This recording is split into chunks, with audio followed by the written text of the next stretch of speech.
The other day I was speaking with someone and they were sharing very vulnerably with me. And they said to me, Jivan Das, I just want to feel free. This is such a common experience and desire that people have. And even myself, I want to feel more and more free. For me, it's from the shackles of this limited mind that I experience. And I have moments of freedom, and actually long moments of freedom every day. But I want more. I want more. We all want more. We all want to know how to break free of something or some things in our lives. And I was reminded of this story that a dear friend told me.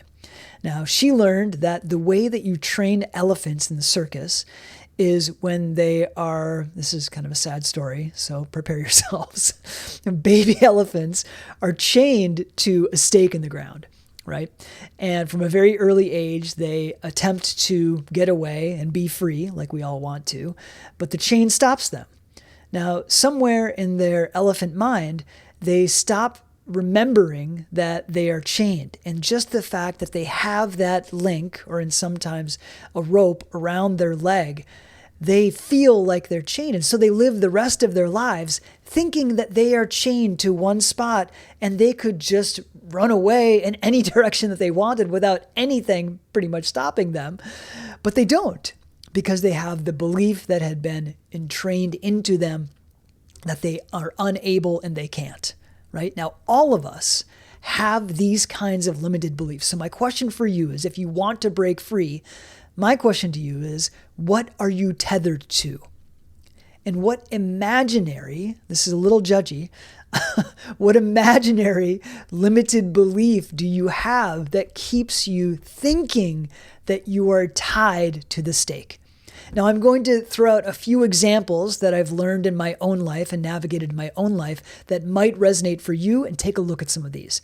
Because if all of us have these few that I'm going to share with you in our lives, and if we examine them thoughtfully and heartfully, then we can feel and actually break free from the things that we want to break free from in our lives. So number one, normalcy, okay? So many of us accept mediocrity in our lives. We have an acceptance of just like, that's just the way it is, or that whole saying that that's life. Oh, I didn't get that, or I don't want that, or I'm not going to have that, and that's fine. Don't let it be fine. Now, here's the trick to this. It's okay to accept current results in the fact that we don't want to become delusional. We want to face them and feel the burn of what lower results or unintended results we are getting, because that'll create a certain desire, a burning desire for us. But we don't want to accept them long term, right? So don't accept mediocrity. Don't accept normalcy. Don't accept lowering your standards on anything. Expect the best for yourself and know that you can get it. Confront that limited belief that you don't deserve it, or that you can't get it, or that you are a unique person who's incapable of achieving great things, because you aren't. All of us can do whatever we wish to do. Now, it might become manifest in a different way. Quick little tangent here. I wanted to be a football player when I was growing up, and there was no way I was going to be a professional football player. I mean, back then, I was 5'6" and 120 pounds. Now I'm 5'6" and like 140 pounds, but there's still no way I'm going to be a professional football player. However, if that was something that was a burning desire for me long term, I could have found myself in the world of football. I know that I could have. It's not a desire for me anymore. It's a cool sport in a lot of ways, but it's not my thing, right? So whatever long-term thing, or even just right now, short-term thing that you want, that you have a burning desire for, go for it. And the universe, actually as ourselves, will find some way for whatever the origin of that desire is to become manifest inside of you and reflected in your outside world. So number one, how do we do that? Do not accept mediocrity in your life or normalcy. Don't lower your standards and look at the limited beliefs that you have. Number two, get or be hungry.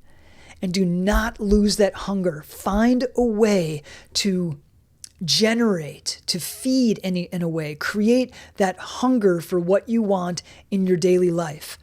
that will absolutely involve engaging your body in it somehow.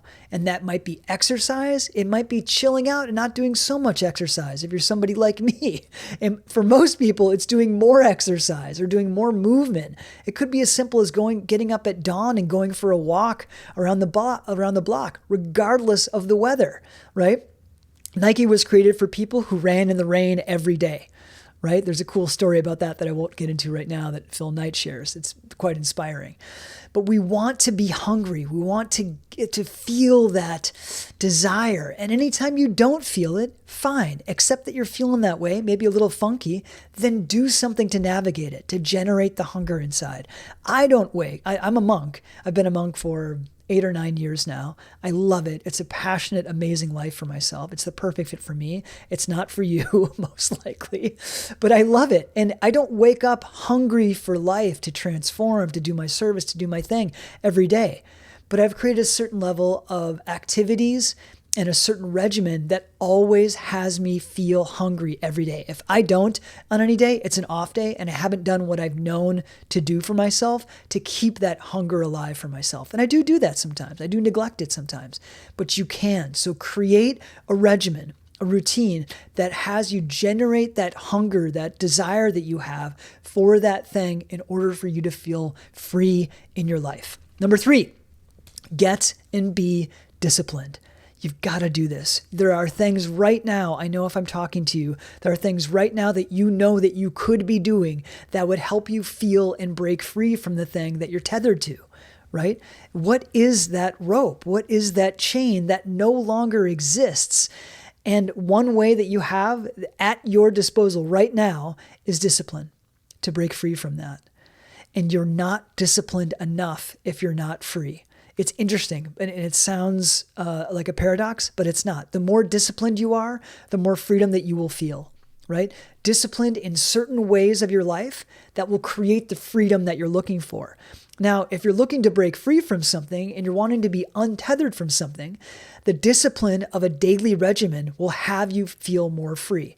In my examples of exercise or yoga or meditation or stillness or walking or journaling or introspection or examination or of sharing, all of those different things require a certain level of discipline in order to feel their results. Right? And number 4, be free. What does that mean? Be creative, be flexible, dance, chill, enjoy, move, right? Laugh at yourself like I enjoy doing, right? Allow yourself to feel free in your life and to get freed up. Sometimes there's a lot of ideas around why we can't do that sometimes. And most of the time in my experience in working with people, and I've worked with people for 20 years as a psychotherapist, I probably have 70,000 hours of client hours sitting with people, understanding them, helping them transform. So much of the time, I would gather to say 90% of the time, the ideas that people have around how they can't be free are just those. They're ideas. They don't actually exist. And so if we want to break free, we're going to have to face ourselves in these ways that we think we can and can't be. Because otherwise, we'll be holding the end of our rope, thinking that it's tied to a stake. All my best to you, and I'll see you next time.